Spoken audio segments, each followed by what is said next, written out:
What is up, everybody? Welcome back to another edition of the Sheehan Show here on Sherdog.com. My name is Sean Sheehan, as always, and I am back with another edition of the betting show. And it's a little bit of a different betting show this week. It's basically the middle of the year now, so there's no UFC coming up this weekend. There's no Bellator, there's no PFL, there's no big MMA card going down. So I said, what better time than to have a look at our bets from the start of the year, the bets we had for the year. I did two different shows with bets for the year. We're going to review them, and I'm going to give you 5 bets for the rest of the year coming up, or maybe even a little bit longer, but we'll stay there for the rest of the year anyway, and we will have a look at them. Next week I'll come back and I will review my bets from last week, and obviously give you the bets for the next UFC card and all of that, so you won't be missing out on any of the next events or anything like that. But let's just say the last 3 weeks, 3 flyers in a row, plus 600, plus 600, plus 575 it was, and almost a plus 1800 flyer as well last week. So it's been an unbelievable run, and hopefully some of the bets that we will be reviewing here will hit for the second half of the year, and some of the new bets as well might hit also. So yeah, let's get into it here straight away, and I suppose, look, and as I said again, please bet responsibly. Don't go too mad. I obviously, I've been saying it from the start since I did this, but I'm just doing this for fun. You know, the odd bet of a weekend. I'm no professional bettor or anything like that, as everyone knows. But you know, when you can get a 6-1 bet 3 weeks in a row, it's not bad. It's not bad, and us kind of friendly bettors would be happy enough hitting him every so often. So I'd say everyone was happy enough when we did hit it there over the last few weeks. But yeah, as I said, bet responsibly. But also, just one thing before I get into the actual bets as well. I remember it's a while since I've talked about it now, but I made a point there when the whole James Krause thing happened to talk about it maybe 5 or 6 times on the podcast and give a few updates and all. And I remember the last time maybe I spoke about it, I think I said the words, we need to get this resolved so we can all kind of move on and see what's going to happen and see what needs to be done and all. And there hasn't been really much heard since. Now maybe there's stuff going on, and I would assume there is going on behind the scenes, you know, whether it's good, bad, positive, negative, whatever it might be.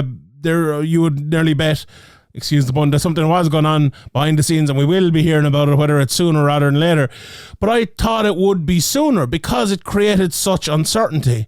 Now, I think some of the uncertainty was obviously fixed because there was a couple of them in Canada, and I think somewhere in the States as well, kind of banned MMA betting for a while, and then they brought it back. So I think some of that uncertainty maybe was fixed, so it can it's not as it doesn't need to be done as quickly as maybe we initially thought. But for James Krause himself, and for the whole situation, and also for like the situation in general, for fighters and coaches and all have basically been told no betting and none of any of this sort of stuff. And for the most part, it seems like they've been doing it, but we also need a resolution to this in terms of going forward. What is the stall that has been set out? You know, who needs to know what happened will find out what happened, kind of thing, you know? So I think that's big, and it's a story that is rumbling on. It'll probably be, when it comes out, a massive story no matter what happens, and I'd be very interested to hear from all parties and all sides of the equation what has happened. And hopefully, as I said a few months ago, hopefully it'll be quickly, but it hasn't been so far, so you never know, I suppose. One other thing as well, it's, if anyone follows the Premier League here in this side of the world, there's last week actually a player, Ivan Toney, who is like one of the top strikers in the Premier League, got banned for 8 months, I think it was, and fined £50,000 for betting. Now, the full details haven't that come out, but what apparently it was, he was betting on other games. I think he over 200 bets. And apparently, as I said again, these full details haven't come out, but it was none of his own games or anything like that. But they obviously look at it as, whether it's, I don't know if the right phrase is insider betting or not, but that's how they look at it. And he got banned a lot. He's one of a guy who's going to be playing for England, and he could have been gone for a big fee this summer. He's playing for Brentford, so the likes of Chelsea or Man United or Arsenal, someone could have paid a big fee to buy him, and now it's like less likely to happen. He's career could have been totally changed because of this. Now, you could argue the same thing has happened to James Krause. I almost called him James Toney. James Krause, in terms of his career being derailed, but the sanctions haven't kind of come down yet. When Ivan Toney was, being sanctioned or being investigated, sanctions is wrong, or being investigated like Krause is, he was able to keep playing and all that, and he only literally stopped last week. So I just the juxtaposition between the two of them, between a sport that's been there a long time and is now full of betting, like betting sponsors and everything all over the place, it's cracking down on it, really, because it kind of has to, and the view is that it has to. And I think the way Dana White spoke about it and the way people reacted to it, that's probably the view in MMA as well. So I'm very interested to see if there are sanctions, what the sanctions will be. And not just James Krause. Look, he's innocent until proven guilty. If anything has even happened, like we don't know. As I said, that man is allowed to have his say as much as anyone is. But in the future, if it was to happen before, whether it's this case or another case, I'm very interested what repercussions there are, but also what precedent it sets for the future. And I think that's the major thing out of all of this. So definitely wanted to mention that again. And look, good to keep it in our minds to see like where is it going to go for the second part of the year, I suppose, and how long it'll actually keep going for. So right, let's give a review of the bets from the start of the year. So I have 5 bets, but also I predicted the champions. Now, I didn't predict necessarily who the champions would be. I predicted the betting lines for the champions and the lines I liked for the for the champions. So we'll get into all of them here pretty quickly. I realize as I go back through them, I think with the UFC, and I remember in the podcast I did, kind of looking at this, it's very hard. And I was doing a podcast the other day, and I was actually Q&A I was doing, and someone was saying to me, right, it must be very hard for the UFC to fill all these pay-per-views. But when you think about it, the UFC are only doing 12 pay-per-views a year. How many divisions are there? Like, what was it, 12, 13 divisions, 12 champions? Is it something around that? So you would think, like, if all of them fought twice, you should have loads of availability to fill all these cards. Yet the pay-per-view cards, we forget about the other cards for a second. Yet they don't really, do they? The one coming up is there's no title fight on it. There was another card recently with no title fight on it as well. It's and I'm saying this because when you're looking at the betting for the champions for the full year, it's like it's probably easier to like bank on the same champion being champion, because like not every belt is even being defended or might only be defended once or whatever, and it really is kind of very, very slow and stop-starty in terms of anything moving, because you could get a title fight in January and you might get another one until the next January or something like that. And it feels, and maybe it's just me, but it feels like that's happening more and more and more. There are certain champions like Adesanya who fights a lot, but then a lot of the other people, like, they win a title and then, I'm injured, I have a shoulder injury, I'm out for the next 9 months or whatever. That seems to happen a lot. And I don't blame them. I suppose when you get the belt, you should get right for your next big money fight. But I think that's an interesting thing to look at when we're looking at the champions and the betting of the champions. But we will look at our bets first, the 5 bets, and then we'll get to the champions one. So at the start of the year, I gave the 5 bets. First bet, I gave Jamahal Hill to beat Glover Teixeira at -138. And that hit. That was correct. Jamahal Hill did obviously beat Glover Teixeira. I think I actually predicted Jamahal Hill. I do these bold predictions every year, and I predicted him to be champion in 2022, wasn't it? And I think it was January, wasn't it, when he beat Teixeira? So it was very, very close. And I think if you're betting on that one, you probably would have got double figures. I think on Jamahal Hill, and looking at him going forward, he is also a guy, right, that he's at a position right now, and I think a lot of people have kind of said about Jamahal Hill, he's kind of the placeholder there and he's going to get beat soon enough and all. And it's not that I disagree with that, right? Or I don't really agree with it either, but Jamahal Hill is at a place where he has not become the best Jamahal Hill yet. If he lost right now, would it be a massive shock to anyone? Or if he had lost the Glover Teixeira fight, would it be a massive shock to anyone? I'm not sure it would necessarily have been, right? But I think it'd be a massive shock if he doesn't improve and improve and improve. And in, let's say, 2 years' time, he'll be this unbelievable fighter who will be a champion again. Like, that's a trajectory I see for Jamahal. And not necessarily a champion again. Maybe he'll hold on to the belt. Like, if he wins, who's going to fight next? Like, who's Blachowicz is fighting Pereira. Prochazka is obviously, could be back soon. Reyes could be back soon. Who knows who he's going to fight next. But if he wins that fight and he's another 6 or 7 months of improving, I think it's going to be harder and harder to beat Jamahal. Now is probably the time to beat him if you are going to beat him. So I thought he'd have enough to beat Teixeira. I always thought he was going to be a champion from the first time this time. I tweeted the night that Paul Craig beat him, I was like, this guy will still be a champion. And I was right about that one. Now, I'm not often right about those sort of ones. There's lots of lads, the Sean Sheehan gateways are paved with failed predictions, but that was one I got right. So, first bet Glover Teixeira, -138. Now, the next bet is the only one that hasn't happened, it's the only one that hasn't happened.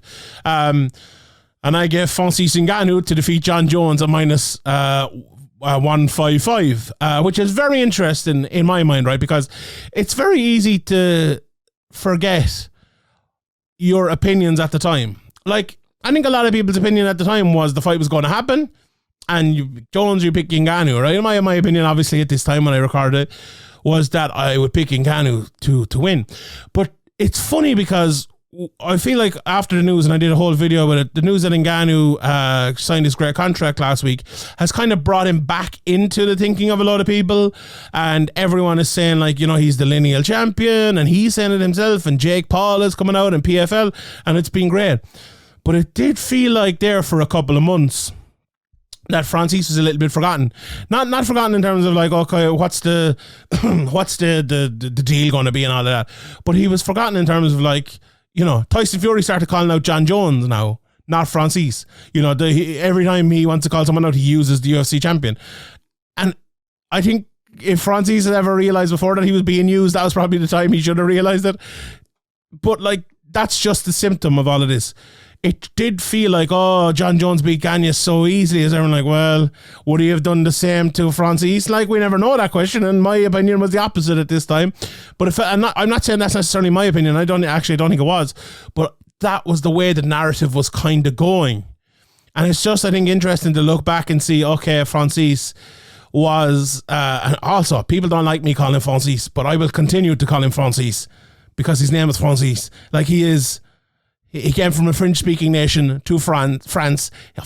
He lived in France, and his name is Francis. I don't know. I like, if you call him Jose Aldo, like, why would you not call him Francis? We choose to pronounce names correctly, like. And I know he calls himself Francis sometimes, right?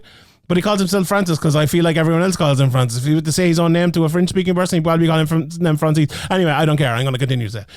But that bet hasn't happened.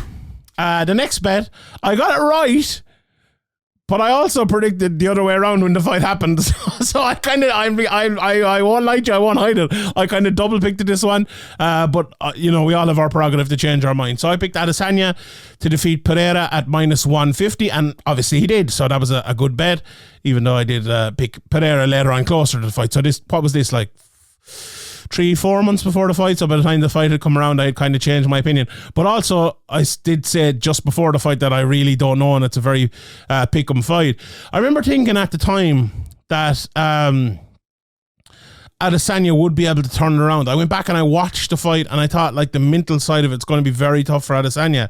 And, I think this is a fight again, and a series of 2 MMA fights that we will actually look back on, and we're better off, even not now as I do it here. I need to go back and watch both of those fights and analyze it from a very pure, out of the hype type of position.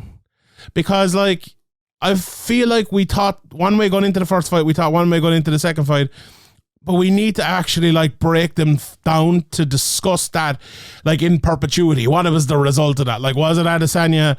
Was it a lucky punch in the end? Was it Adesanya being, fought back and he had to fight out and he got the knockout? Or was Adesanya playing a bit of possum and he finished him because he knew what had happened the first fight, and he preyed on that and he acted like he was, mentally losing again or whatever it might be. I honestly, I don't know, and I need to go back and watch it. But anyway, the bet was good and Adesanya won.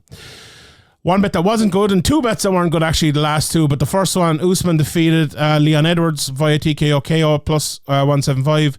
That obviously didn't happen. Leon Edwards went up 5-10% from the first fight.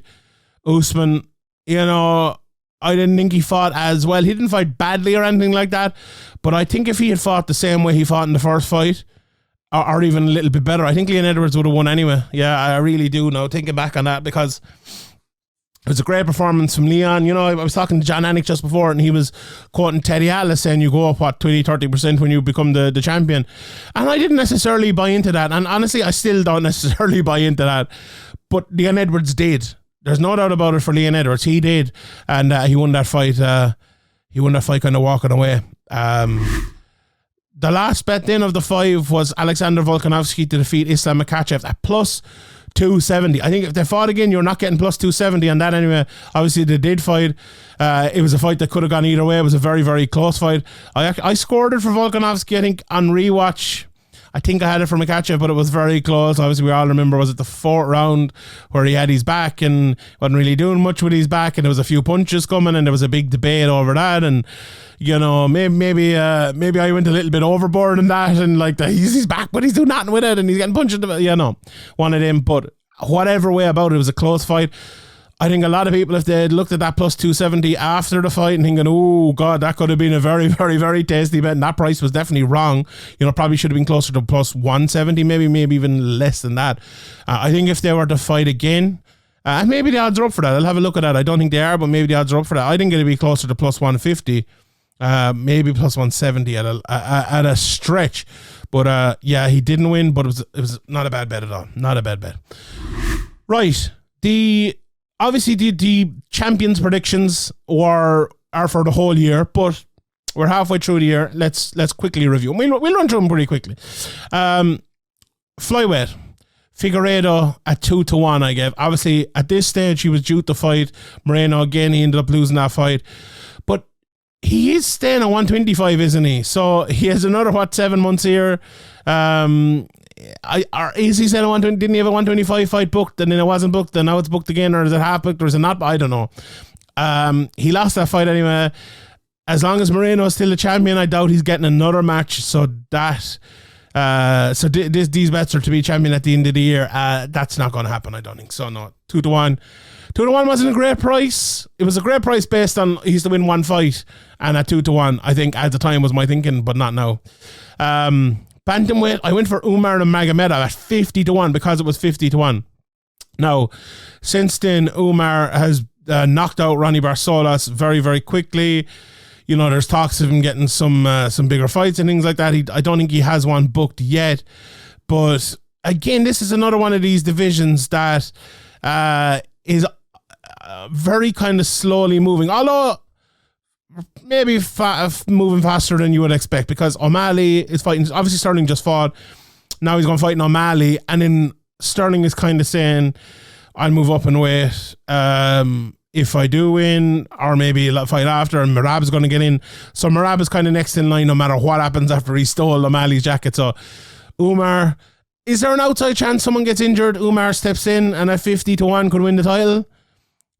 Very, very, very outside. It's a 50-1 bet, though. It's a 50-1 bet.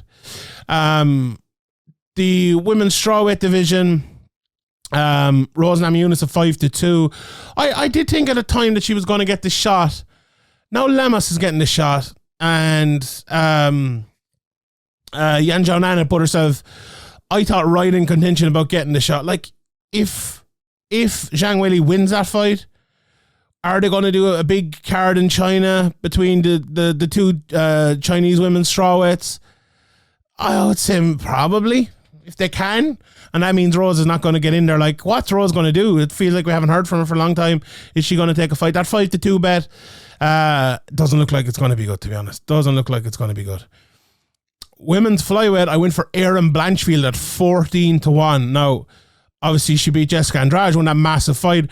And if Krause hadn't have beaten Shevchenko, she probably would have been fighting for the title next, and I'd be saying, oh, that's a great 14-1 bet. Now, Krause is fighting, obviously, the rematch. Is it set yet? I don't think it is set yet. Maybe I'm mistaken. But if that's set, someone wins and they can get a turnaround pretty quickly. Maybe Blanchfield will be the next in line.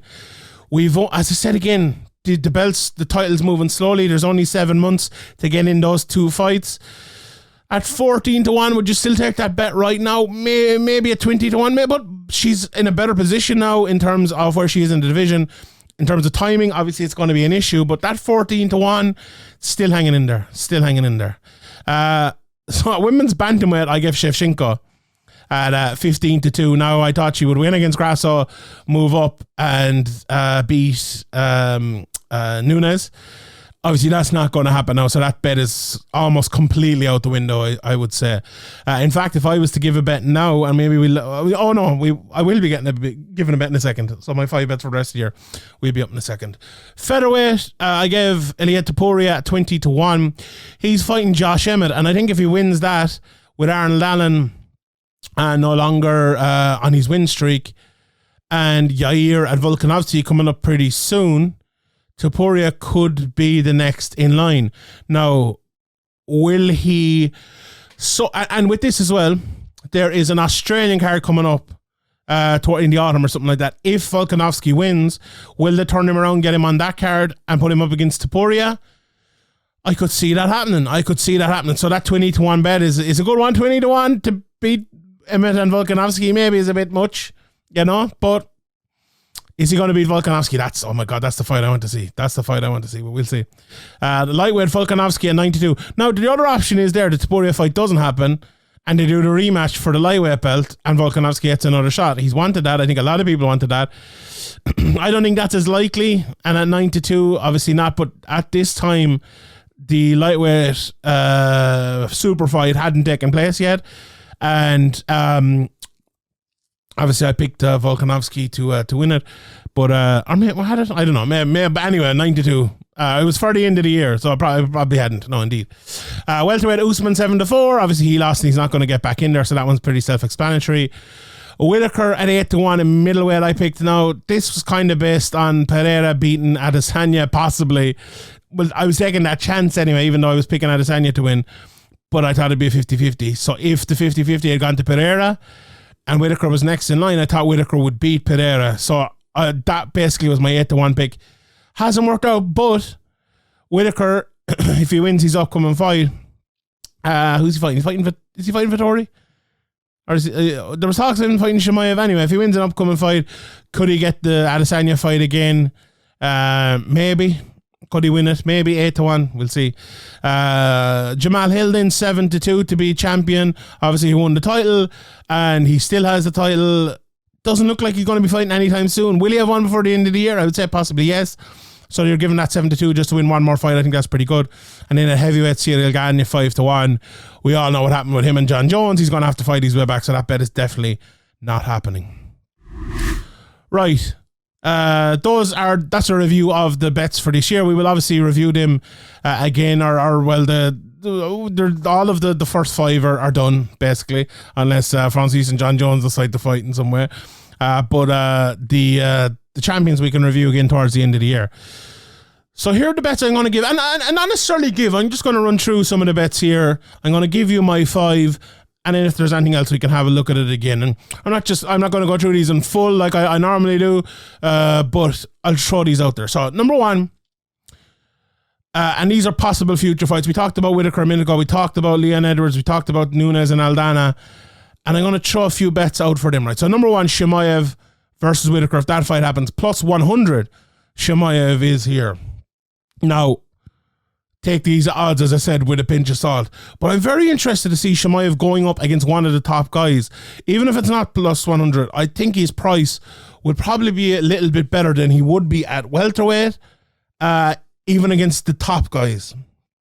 So that's one I want to look at. Is with Chimaev, I was talking about it the other day, and it felt like Chimaev was fighting every 2 minutes when he first came on the scene. Like, he'd have a fight, like it was literally every 2 weeks. Like, he was, and now when was the last time Chimaev fight? Well, was it the Gilbert Burns fight?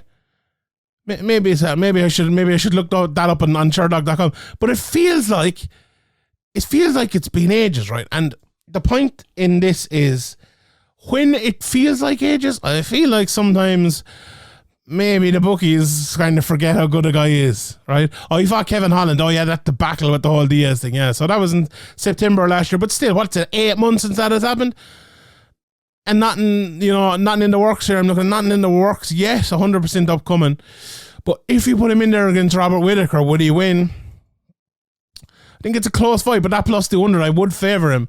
Like, I think Chimaev should be minus money there. And if you give me, he should be probably minus 200, I think. I think he's that good, but even though I respect Whittaker a lot as well. But I'm taking that plus 100 on Chimaev as a future, because that fight makes a lot of sense. It makes even more sense now. We'll see, Duplessis and Adesanya happening. Like that, I feel like there's a Dana White comes out and he does these announcements every couple of weeks. I feel like we need one of them like every week to kind of just like settle us and tell us where we're going. But Chimaev plus 100 over Whittaker. Number one. Number two, this might get me killed, but I'm going for Michael Chandler at minus 108 over Conor McGregor. I'll get killed.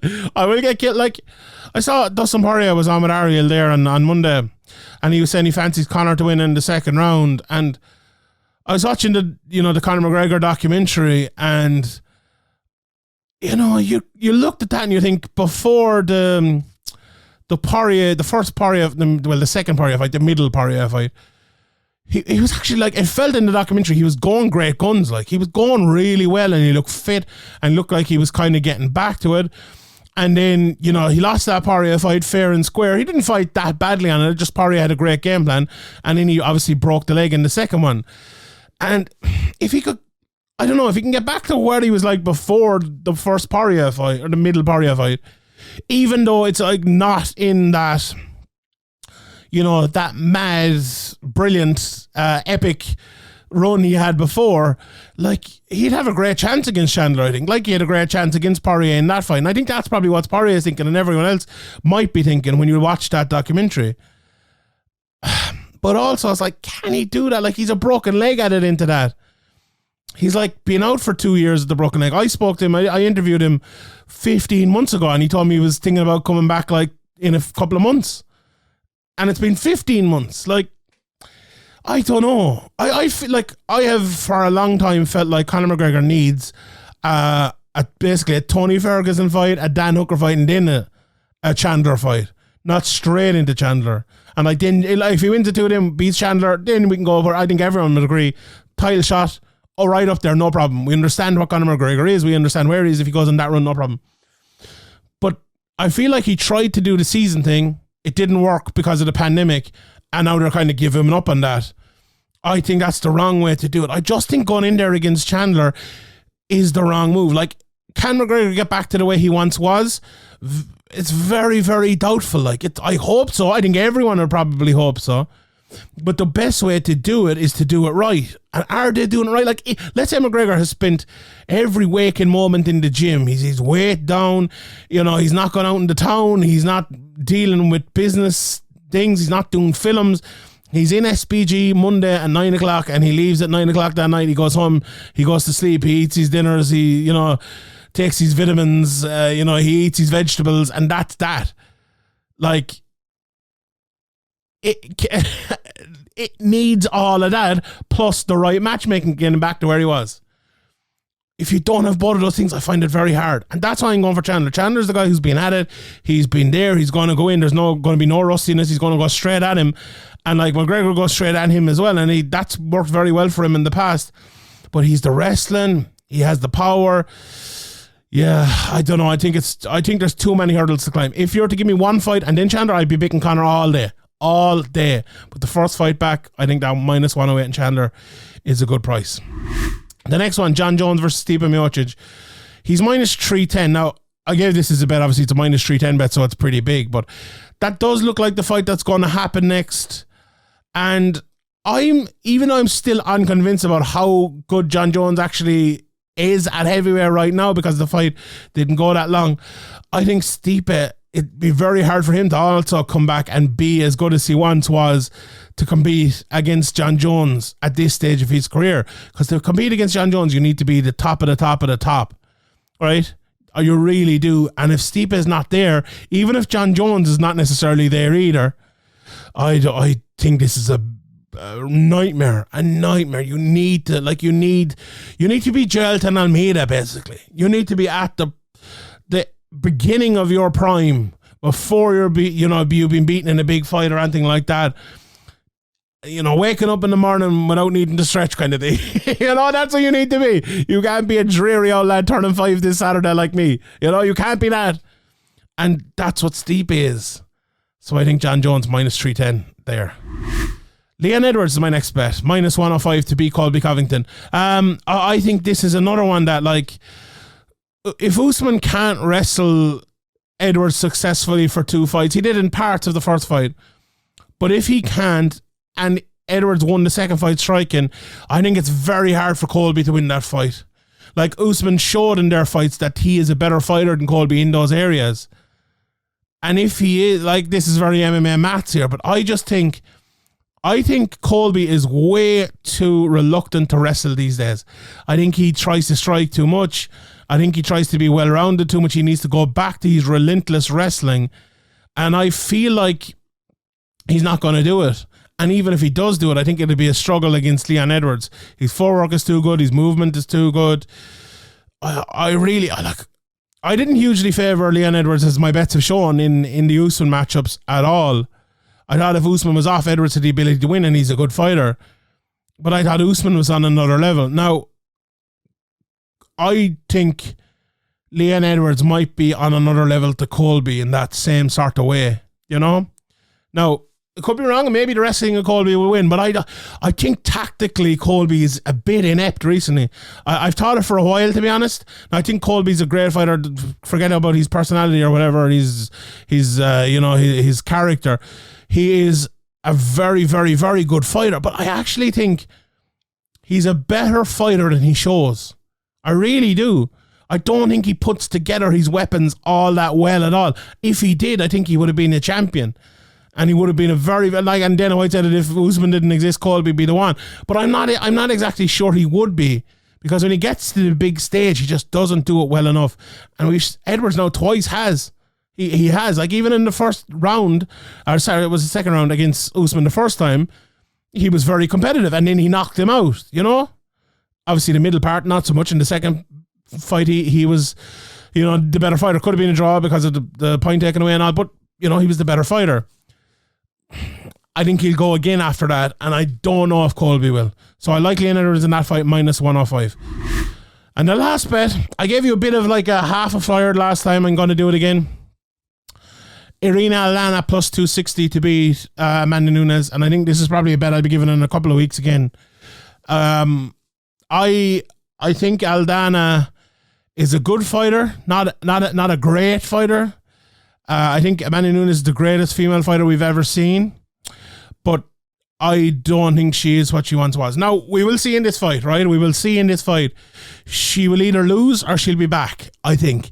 I think if she struggles, obviously the first time like she did against Pena, she'll definitely lose. But if she fights the way she did the second time against Pena, I also think she will lose, right? I didn't think she was great in that fight at all. I just think Pena is not the most amazing fighter in the world, and just happened to fight Nunes when she was completely off it. But the signs in the last 2 fights, look, obviously the first fight wasn't great, but the second fight I think was nearly worse in terms of, like, it wasn't just an off night, right? The first fight wasn't just an off night. And I hate saying this because she's the greatest fighter of all time. There's no one I respect more as a fighter than Amanda Nunes, genuinely. But I can't lie to you either. Like, I can't lie to you. I can't not give you my opinion. And my opinion is that Amanda Nunes is not the fighter she once was. Will Irene Aldana be good enough to beat her? Maybe not. Maybe not. Look at Demetrius Johnson. He's not the fighter he once was, but he's still good enough to beat really, really, really good fighters. Amanda Nunes, you know, has showed, and okay, you could say Dimitri's lost a couple of fights ago, but he's won twice since against the same person, and the knockout was with a blow that wasn't allowed in his normal skill set, so we can, you know, Amanda Nunes was beaten from pillar to post, basically, by Pena, destroyed by Pena, and then came back and didn't fight well. I don't think she's there anymore. I don't, and I'm going for Aldana to win that fight at plus 260. Plus 260. All right, we'll leave it there. Those are the bets for the second half of the year and the review of the first half of the year. We've had a great time of it. A lot of the flyers have hit, I think, 7 of the flyers now or something to say. It's been a great start to the year. Almost half our bets have hit as well. So we will keep going, and we'll see how the next half of the year treats us. All right, I will leave it there. My name is Sean Sheehan for Sherdog.com, and I'll see you all next time.